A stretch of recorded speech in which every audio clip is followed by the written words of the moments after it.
તો ગાંધીનગરના સંત સરોવર ડેમની સપાટી 52.45 મીટરે પહોંચી છે। 63,224 ક્યુસેક પાણી સાબરમતી નદીમાં છોડાયું છે। સંત સરોવરના તમામ 21 ગેટ ખોલવામાં આવ્યા છે। સંવેદનશીલ જગ્યાઓ પર ફાયર અને પોલીસનો પોઈન્ટ મુકાયો છે। તો ગાંધીનગર મહાનગરપાલિકાએ સાયરન વગાડીને લોકોને એલર્ટ પણ કર્યા છે। જિલ્લાના નદી કાંઠે 28 જેટલા ગામો આવેલા છે અને તમામને એલર્ટ આપવામાં આવ્યું છે।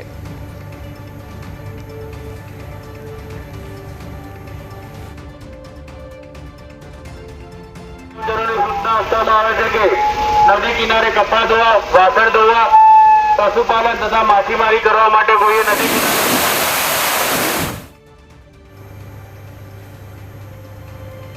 तो જોઈએ કે ગાંધીનગરમાં કયા કયા ગામોને એલર્ટ કરાયા। વલાદ, રાયસણ અને રાંદેસણને એલર્ટ કરાયા છે। ભાટ, કોબા, પેથાપુર, પાલજ ગામને એલર્ટ કરવામાં આવ્યા છે।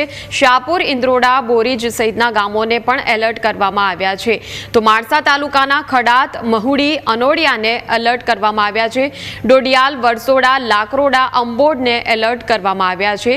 અમરાપુર સહિતના ગામોને પણ એલર્ટ કરવામાં આવ્યા છે। તો ગાંધીનગરના આ વિસ્તારો છે, આ ગામડા છે કે જેમને એલર્ટ કરવામાં આવ્યા છે। ભાટ, કોબા, પેથાપુર, પાલજ સહિતના ગામડાને એલર્ટ કરવામાં આવ્યા છે।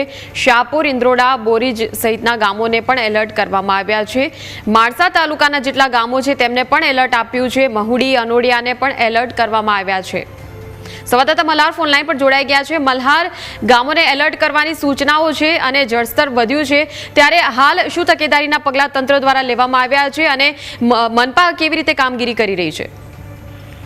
ચોક્કસથી ઉપરવાસમાં થયેલા ભારે વરસાદના કારણે ધરોઈ ડેમની અંદર જે પાણીની આવક જે છે તે 94% આસપાસ પહોંચી છે, જેના કારણે ધરોઈ ડેમમાંથી જે છે તે પાણી છોડવામાં આવ્યું છે। આ પાણી સાબરમતી નદીમાં જે છે તે છોડાતા એટલે કે ધરોઈ ડેમથી લઈને ઉત્તર ગુજરાત સમગ્ર અને જે અમદાવાદ સુધીના જેટલા પણ સાબરમતી નદીના કાંઠે આવેલા જે ગામો છે તમામ ગામોને જે રીતે એલર્ટ કરી દેવામાં આવ્યા છે।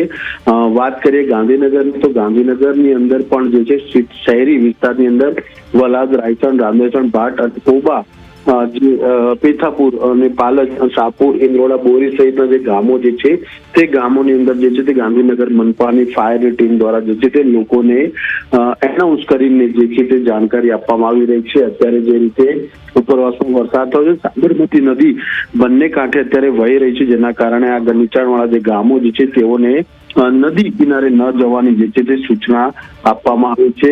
આ ઉપરાંત જે માણસા તાલુકા પાસેથી પણ જે રીતે સાબરમતી નદી પસાર થઈ રહી છે તેમાં મહુડી, અનોડિયા, ડોડિયાલ, વરસોડા આ તમામ ગામો જે છે તે ગામોને પણ જે એલર્ટ જે છે તે આપવામાં આવ્યું છે અને કોઈએ પણ વ્યક્તિઓએ જે છે તે ગ્રામજનોએ નદીમાં ન જવું અથવા તો પોતાના પશુઓને લઈને પણ નદી કિનારે ચરાવવા ન જવું તે પ્રકારની સૂચના જે આપવામાં આવી છે। બિલકુલ, આભાર મલ્હાર સમગ્ર માહિતી બદલ।